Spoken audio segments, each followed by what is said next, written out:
ముస్లిం minority సదస్సులు వచ్చిన మీ అందరికీ ఒకటే చెప్తున్నా, 3 పాయింట్ చెప్తున్నా. మనం ఎందుకు తెలుగుదేశం పార్టీకి ఓటు వేయాలి, చంద్రబాబు పార్టీని గెలిపించాలని ఒకే 3 కారణాలు చెప్తున్నా. ఒకటి, మసీదు కట్టకుండా అభ్యంతరాలు వ్యక్తం చేసి వాళ్ళ యొక్క వైసీపీ లీడర్స్ మసీదు కట్టకుండా పులివెందుల్లో ఒక ముస్లిం మహానుభావుడు 10 సెంట్ల స్థలాన్ని మసీదు కేటాయిస్తూ వీలునామా రాసి స్థలం ఇస్తే గత 4 సంవత్సరాలుగా మసీదు కట్టాలని అక్కడ ముస్లిం పెద్దలు ట్రై చేస్తున్నా కూడా వైసీపీ గుండాలు దాన్ని అడ్డుకొని ఈ రోజు వరకు అక్కడ మసీదు నిర్మించలేదు. నేను ముస్లిం తరఫున అక్కడ పోవడం జరిగింది, చూడడం జరిగింది.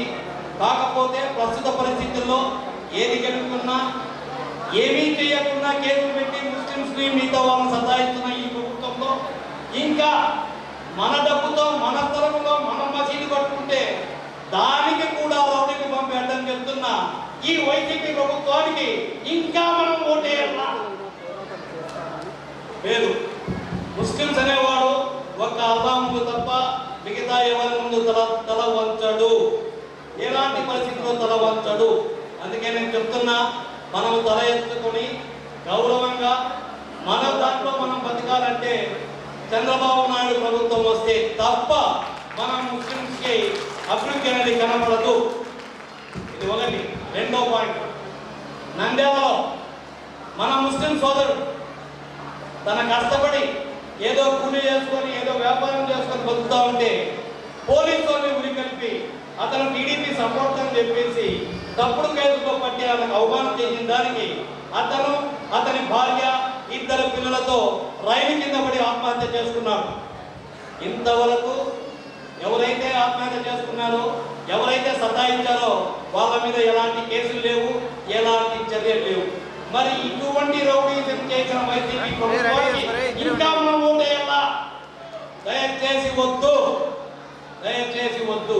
3వ పాయింట్, ఒక అమ్మాయి 9th క్లాస్ అమ్మాయి ఇస్బానా అమ్మాయి చిత్తూరులో పలమనేరు ఇలాకాలో ఆ అమ్మాయి 6th క్లాస్ నుంచి 8th 9th క్లాస్ వరకు క్లాస్ ఫస్ట్ వస్తే ముస్లిం పిల్ల ఏంటి క్లాస్ ఫస్ట్ వచ్చేదేంటి?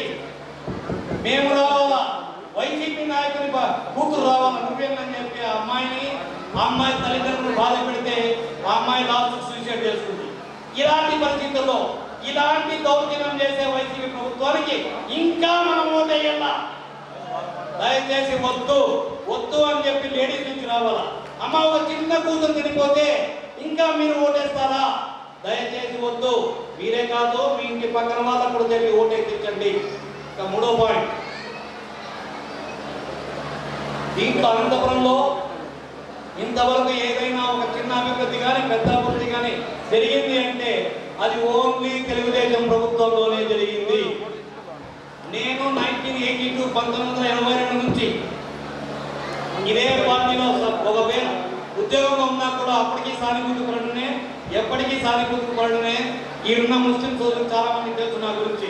ఇప్పటికీ ముస్లింల మీద కొన్ని కేసులు పెడతా ఉంటే 1 town 2 town 4 town police station పోయి కేసులన్నీ నేను రక్షణ కల్పించడం జరిగింది. భోజనం టైం అయింది. రజా గారు తొందరగా మాట్లాడాలి, విఐపీలు మాట్లాడాలి. దయచేసి మన అనంతపురంలో 70,000 మంది ఓటర్స్ మనం ఉన్నాము. మనలో 60% వేసిన తెలుగుదేశం ప్రభుత్వం క్యాండిడేట్ ఎవరైనా సరే, ప్రభాకర్ చౌదరి గారు కూర్చో, రావచ్చు, that is different thing. But మన వాళ్ళనే గెలిపించి మన చంద్రున్న ప్రభుత్వం గెలిచి ఈ సైకోను పాల్గొన్నామని మీకు అందరికీ విజ్ఞప్తి చేస్తున్నాను. జయం భాష జిల్లా మైనార్టీ అధికారి క్లుప్తంగా మాట్లాడాలి. ఇంకా 3